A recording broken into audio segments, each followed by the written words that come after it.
Yo, yo, yo, Igor J, but you can call me Dre, and today we're going to be going over the how to play Invoke Dogmatika, go through a couple replays, and then I'm just going to explain how basically you want to play the deck, or how you want your thought process to work. Exact same thing I did with the Drytron deck. Couple announcements before I get into it. First things first, if you guys are here for the Drytron content or to learn more things about Drytron, I heard you guys, I know you guys all want like a lot of lessons on how to play it, or like basically like a little bit more of an in-depth tutorial. I am streaming now when it comes to playing Master Duel. I'm streaming my climb for the ranked reset, and I'll be streaming me playing games in Plat. If you guys have any questions or want to learn how to play Drytron in specifics, I will go over everything on my stream gladly. If you guys want to send in replays or talk about replays, we can use channel points over there to basically go over some of the replays as well too. Just go to ego_Dre.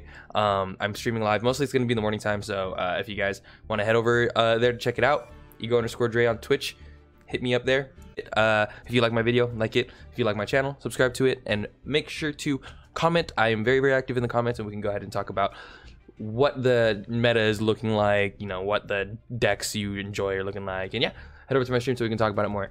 Anyways, we're gonna do this in a format where we have a couple of ranked duels, a couple going first. I think one going first, or one going second, and then two going first. So that way I can just go over exactly what my thought process is and exactly how you want your thought process to work and interact while you're playing, basically. Okay, so let's go ahead and get into it. So first things first, you're gonna notice is that I have double max C of Effect Veiler, a Dogmatika Flora, and a Pot of Prosperity. This is me going second, I believe. And you can already tell here. Oh no, this is me going first. You can already tell here. I don't have the best hand, 100%. I don't have the best hand, but it's very deceiving, right? Because when it comes to hand trap decks like this, you don't want to think, oh, my hand bricked, I can't make a combo, I can't make a play, I'm gonna lose. You know what I mean? It's very tempting to think that instantly, but when it comes to Yu-Gi-Oh, Yu-Gi-Oh is all about interactions. Depending on what you have compared to depending on what your opponent has as well too, will determine the entire factors of the way that the game slides, right? So with Max C and Effect Veiler both in my hand, I'm already sitting here thinking, okay, if I can draw into an Alistair or draw into any other like hand trap as well too, I can honestly pass and I'll probably still live. Also, Floor helps with a chump block as well too in the future, so just in case if he tries to kill me, I could still basically set up under Max C and Veiler. So we're gonna go ahead and shoot off this Prosperity, only banishing 3 cards. Usually the banishes are almost always something like this: Raijin, Kaliga, Wind Pegasus, Agnister, all that stuff. So he ashes my Prosperity for 3. This is not good, okay? You do not want to do this. See, because the reason why is because my commitment is so very low to me just searching three cards. Ashing for the 1-for-1 is not worth it when it wasn't giving me any board setup anyways, for sure. What he should have done is held the Ash to see if I got an Alistair and then Ash the Alistair. If it wasn't that, I mean, obviously he doesn't know that I'm playing Alistair, but still, you don't want to shotgun it on Prosperity no matter what, especially if you're only banishing 3. If you're banishing 6, maybe like you can think about it then, but banishing 3, you almost never want to Ash Prosperity.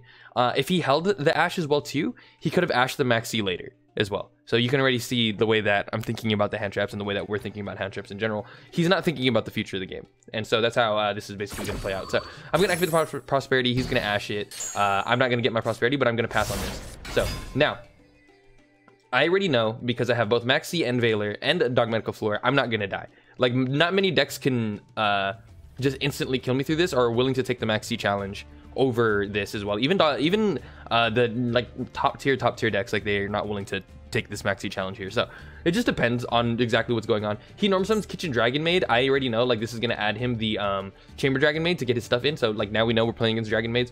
I already know he's gonna add him the Chamber Dragon Maid, so I'm just gonna go ahead and Veiler it.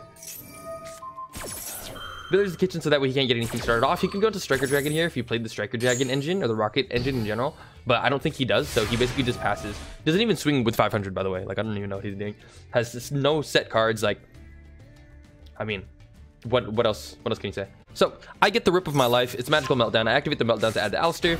Norm summon Alistair. We're off to the races. He hits Max C here. Weird enough for him to hit the Max C here. If it were me, maybe not chained to the Add of Invocation, but at least, like, if you're under the impression that you have just a Kitchen Dragon Maid, you want a little bit more commitment to your opponent's board, because here, now that he's Max C to me, I can just, like, not play. You know what I mean? Like, I can just, like, pass. because I know he only has 3 cards in hand. It's not a lot to work with, and I know he's playing Dragon Maid and they have only like 1 card starters. So I'm just going to eat the Max C and not even make a Mechaba. If I were him, I would have Max C'd at the point of invocation when I activated the invocation. So that way I'm committed to giving him a draw. Now here, I'm not committed to giving him anything. I can just pass. Max C resolves, I add the invocation. I just basically swing for 500. He has no Dragon Maid. He has no setup in the grave either or anything like that, because Dragon Maids, they need like the setup to be able to bounce back their Dragon Maids to bring back the biggest dragons. And he doesn't have any of that, so I just go ahead and pass it over, back. So he gets his draw for turn. It looks like it was Nurse Dragon Maid. If it was, at least, maybe it was. He norm summons the Nurse Dragon Maid, and this is the prime time for me to Max C him. So he norm summons the Nurse Dragon Maid. It basically brings back Kitchen. I hit the Max C.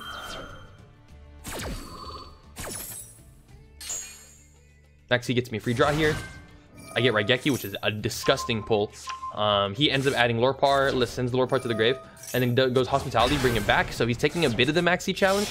I basically just, see, I wouldn't have done it that way, for sure. He basically just sent away his dragon into the graveyard, so that way he can get Hermetic Seal on the board, and have his dragon in the grave, so that way he can bounce one of the Dragon Maids back, right? I should just say his big dragon. He sent his big dragon to the grave to basically have it so that he can bounce back his Dragon Maid during my battle phase, during his turn. And that way he has a Hermetic Seal as well too up. I don't think that's very smart. I think like having the stage presence with Dragon Maid Lorpar on the board, at least in attack mode, if you can summon it in attack mode, was the play. At least to keep it up, and then you can just put the other 2 Dragon Maids in the grave for now. So that way he can just bounce it back and then basically summon another Dragon Maid from his hand. But I don't know if he actually has like a Dragon Maid in his hand is the only thing. So Hermetic Seal, I guess, is a good play though. Don't get me wrong. It's not terrible. It's just not worth it to go into this when you're playing into Max C already. So like you might as well not even like special summon back or special summon the Lorpar in the first place. Like you might as well just link these 2 away, give me the 2 draws, so then I don't get this one right here or the Imperm right here. Give me the 2 draws, and then the Hermetic Seal is just all you have. But at least it's follow up, and I don't have as much. So he like kind of overcommitted a little bit. But anyways, he makes Hermetic Seal and he passes. So I just basically special summon out the floor for free. And then I draw into Maximus, activate Raigeki to clear the board, so that way I'm baiting out the Hermetic Seal, because this card can be really annoying. He basically changes the Hermetic Seal effect. So the reason I chain Max C here is because I already know that I'm probably about to kill him here. I already have the floor out on the board. I drew into Maximus. I have Invocation. I'm not under Max C anymore. I chain the Max C so that way I can get a draw to maybe push for game a little more. He gets Hermetic Seal. He bounces back my Alistair. My Raigeki resolves. Brings back Chamber. Chamber effect he adds. And then I get my Max C draw. So I draw Ecclesia. So now it's for sure he's just dead. I'm going to norm summon Alistair. I did the Invocation. Take it away to Almirage. And this is just the play. Make secure guard now. Activate Invo. And he basically passes. He already sees the writing on the wall. I'm going to end up killing him in the end. And that's basically game 1, guys. Yeah. A lot of hand trap interaction there. So on to the next one. Cool. Alrighty. So we already noticed here. We're going second. I have 2 prosperities, a meltdown and an invocation, so that's pretty good going second. Having these 2 going second is really strong, and I have a Droll and Lockbird, which is definitely going to stop him. Prosperity is gonna get me somewhere hopefully, and we'll just see where it takes us. So he summons Crimson Resonator. This card basically just special summons itself like a Cyber Dragon, and I already know like this Droll and Lockbird isn't going to do much against the deck, because a lot of the Resonator decks, at least just the stuff that's special summoned in general, it's a deck that's just very focused on special summoning. That's it, and it like special summons everything from its deck and then synchros into a big monster. So me already knowing that he's not going to be able to, he's not going to add any cards because the deck doesn't really add any cards. He's just going to end on a big monster. I just hold a Droll and Lockbird and then and I have to think of ways that like I need to be able to out this board. So hopefully drawing into a Droplet or Prosperity into like an Imperm or something is like my biggest out right now. So he summons a Silver Rocket Dragon, makes Red Rising Dragon. Red Rising Dragon effects, special summons from the grave. 2 synchros, I believe that gives him a couple more. And then he uses triple synchros to create this monstrosity, Red Supernova Dragon. So it basically just gains like a bunch of attack for every tuner that he has in the grave, and it can be destroyed by my card effects, basically. And then once per turn, when your opponent activates a monster effect, you can activate this effect to banish this card and all cards I control. So now I have to be really careful here, because I know that if the second I activate a monster effect, he can banish all the cards that I have on the board. So it's very important that I'm very careful with the monster effects that I activate. So his Synchron Resonator activates, he adds it back to his hand, sets a card, puts 2 cards, passes. Back to me. I draw into Punishment, not the best draw. Activate Prosperity. Prosperity reveals Called By, Aerial, and Nadir Servant. Nadir Servant's pretty strong here. I don't know if it gets over the monster is the biggest issue, right? Because the biggest issue with this monster is that it's 5,000 attack, and you'll see here that like that's where I kind of make like a bit of a misplay. So I basically normal summon the Alistair effect. I don't, or sorry, no Alistair effect. So I don't activate the Alistair effect here because he's going to banish my Alistair if I do so. So if I normal summon effect of Alistair effect, he chains this, my Alistair gets banished, and then I can't go into Makaba. So because luckily I already have Invocation in hand, I can normal summon Alistair, not activate the effect, so that way he can't respond to it, and then I can just link it off instantly. So I just link it off instantly and go straight into my negate. So that way now he doesn't want to activate his, right? This is what I like to call negate battles, because he basically has like an interaction negate to my interaction negate, right? So if he does anything, I will negate and banish his monster. If I do anything, he'll banish all of my field. So it's very important that I put up the negate before he basically was able to do his effect. So that way I can play hands free now here, because my Makaba will be able to negate this, at least as long as any of these aren't real, right? If he has like an Imperm or a Chalice or like a Droplet back here, or like maybe even a Veiler in his hand, like I lose that battle instantly, like any day of the week. But because I have just the Makaba, at least this gives me at least a little bit of insulation versus what he's doing. So I activate the Invocation, I add back the Alistair, I activate Nadir Servant. Nadir Servant basically sends the App Cologne. So my game plan here is to get the Winda instantly. I need to get the Schism so I can play during his turn, and I can get rid of his monster during his turn. If I have the Ecclesia in my hand, my thought process here was that if I special summon Ecclesia, right, add the Schism, send whatever card, set the Schism, and I add Floor, I can Floor, special summon, activate its effect, negate Red Supernova Dragon, and then swing over it. My issue was I thought that Red Supernova Dragon only had 3,000 attack. I didn't know it had 4,000 attack. So you're going to see me basically special summon Floor to negate its effects, because I was planning on crashing into it, so that way we could just kill each other, and I could just get rid of the monster. But I didn't realize it had 4,000 attack, so I negate it for no reason. So basically I activate App Clone, add Schism, send the Prosperity, special summon Ecclesia effect, add the Floor. Floor effect to negate this thing's effect. Like I said, I thought it was at 3,000 originally, but it's actually at 4,000, and I said, oh, oops, didn't mean to do that. So I basically negate it for no reason on accident, and then I just set 2 trap cards past. So that's basically a small misplay on my part. He normal summons Crimson Resonator. I already know he's going to try to synchro summon into something, and I don't want him to get anything else off. I chain the Alistair in my hand, pitch to Makaba to target this.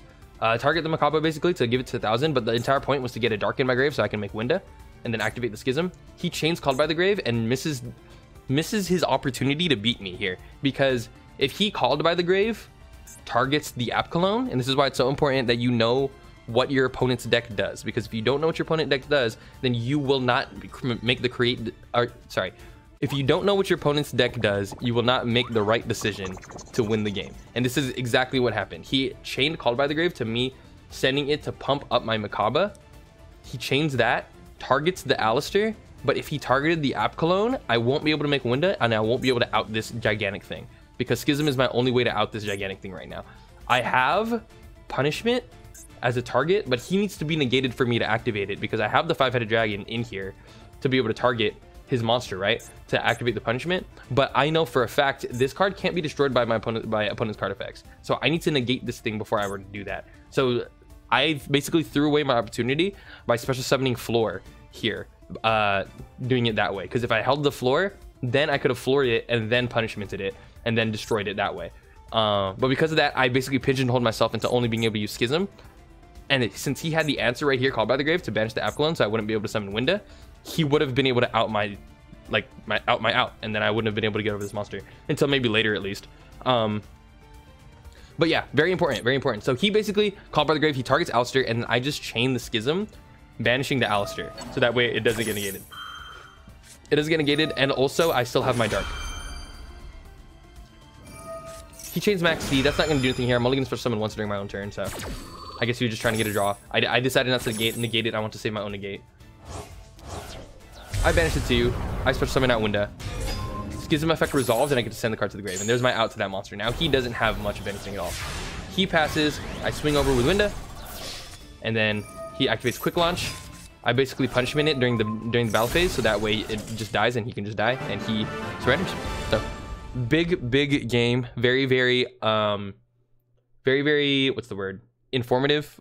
Basically, like, you can learn a lot from that one because we both misplayed on both of our ends because we didn't know what each other's opponent's cards did. Like I said, I misplayed like because I didn't know that that card had 4,000 attack base instead of 3,000 attack base. Like, little things like that those things will turn the tide in Yu-Gi-Oh! They can 100% turn the tide. Any little thing. It's all about information and knowing information. So on to the next one, guys. So last game, as you can see, my hand is pretty good. It's not terrible, I don't think. I have Terraforming and Invocation and a Called by the Grave and Nether Servant. So I mean, not terrible. Okay, this hand's broken, to be fair. I think I'm going first for the most part. So I basically just activate the Terraforming. Terraforming, add the Meltdown. So this is basically going to be like a combo video. Like, you can see like exactly the setup that you want here, okay? So I add the Alistair, normal summon the Alistair. Alistair effect, add Invocation. Basically make Almirage. Almirage summon Secure Guard now. Activate the Invo. Banish those, make Makaba. If he landed me here, it hurts. I make Makaba and I summon it in defense mode because I don't want to get Lightning Stormed. Activate Nadir Servant. Nadir Servant's going to send Apcalone and add Ecclesia. Apcalone's going to activate in the grave. Adding Schism and dumping a card. I think the card I didn't need was Invocation. It was the second Invocation, so I ended up dumping that one. Here you can also dump like Called by the Grave. Like, you might not need it, but I kept Called by the Grave because I like having more interaction. Invocation's really good to keep in hand if you want to go for a push in turn 3, basically. So we add the Schism though. We're just looking for the setup in the grave. So basically here now you can see we already have one Shaddoll. We just need another Dark Monster or another Shaddoll monster. So I switch summon the Ecclesia. Ecclesia effect activates. Adding punishment, setting 3, and then pass it. So my thought process here is because I have Alistair in hand, I can just dump the Alistair during his turn and turn on my Schism, so that way I can make the window. I have the punishment set, I have the Called by the Grave set. It makes it so like I have a little bit less follow-up, but it's a little bit more worth it when it comes to having punishment as well too, because punishment gives me follow-up as well. And then having Schism makes my Schism more live, right? So I'm basically betting everything to dump as much as possible into the grave so that my Schism is as live as possible. The only issue here is that also I don't want to shotgun Maximus just in case, like if I'm playing against like the mirror match or something like that. This just makes it so I don't like, it's less risky, that's for sure. This play. I also have a lot of interactions. Like I have a Makaba negate, I have a Called by the Grave negate, I have a punishment pop, and like hopefully banish or pop again. And then I have a Schism to make a window as well too if it resolves. And then I have Dogmatica Floor as like a on field negate. So it doesn't look like a lot, but it's literally 1, 2, 3, 4, 5 interactions right here. So cool. He sets 3, banishes 6. What is this guy playing? I'm instantly thinking Eldlik. It has to be Eldlik because no one sets that many cards and then passes. He sets 3, banishes 1, reveals 6 cards, has an Emptiness, has a Torrential, has a Conch, and has an Extra. He adds Emptiness, and then I can assume he's just going to set Emptiness. He activates Cursed Eldland, and I already know here he's looking for his Eldlik monster. So he grabs Golden Lord. Golden Lord effect, he's going to send it to target the Makaba. So if I just chain the Makaba to negate and banish, it won't resolve. However, it wouldn't banish it from the grave because it activates in the hand, and Makaba only banishes cards whose effects activate and resolve in the same place where it was at, right? So it would only banish it if it was in the same place that it activated. Because it activated in the hand, it was sent to the graveyard, it won't banish it. So a little bit of ruling thing for Makaba, just so you guys know. But because he's sending it to the grave, luckily I have this little card right here, Called by the Grave. I'm gonna go ahead and banish that monster. So now he doesn't have a Golden Lord, he's out of a Golden Lord, and his effect doesn't resolve. This is why Called by the Grave is at 1 in the TCG. This card's insane. This card's so good. But yeah, he passes. I summon Floor because I already know here I need to put on the pressure versus Eldlik, because he doesn't have his Golden Lord right now, and he might have Sanguine like set down there somewhere. I already know he is gonna have to find a way to basically set up a board and create monsters on the board to protect himself from what I'm pushing for. So I thought it was important to summon Floor here, so that way I can swing over any Sanguine monsters that he summons out, and all of the Conquistadors he summons out as well too, so I can basically clear his board better and get his traps into the graveyard, so that way he activates them, and he can and he has to activate their graveyard effects next turn, because that's how Eldlik works. They can be really slow if you force them to summon them. So I summon out the Floor, I start to summon that. Goes on to me. I put everything in attack mode. I normal summon the Alistair so I can add a card to my hand. He flips Rivalry of the Warlords.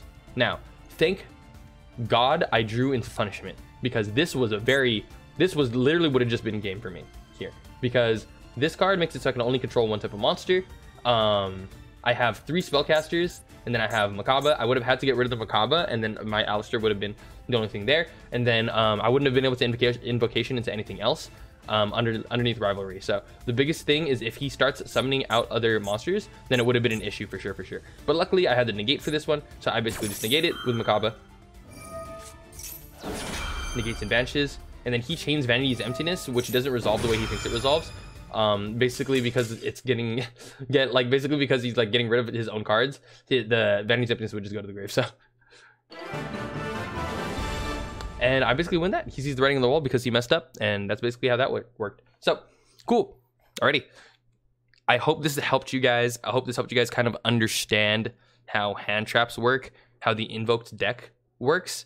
I know there's a lot of like quick scooping when it comes to hand traps and like setup in general. It's kind of the way I play, but at the same time it's also kind of the way the decks play. So that's kind of how you want things to happen. You want to end the game within the first 2 turns, or at least decide, like have like a really big deciding factor of how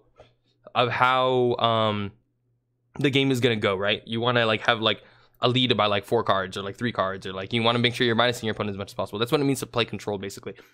Yeah, other than that, if you guys like my video, like it. If you guys like my channel, subscribe to it. I plan on doing way more content with other decks, and more content with the decks that I play right now. If you guys want to learn more, I'm always down to teach. I like teaching and talking about Yu-Gi-Oh! It's a really fun time. I'm glad Master Duel is a thing. But yeah, later guys.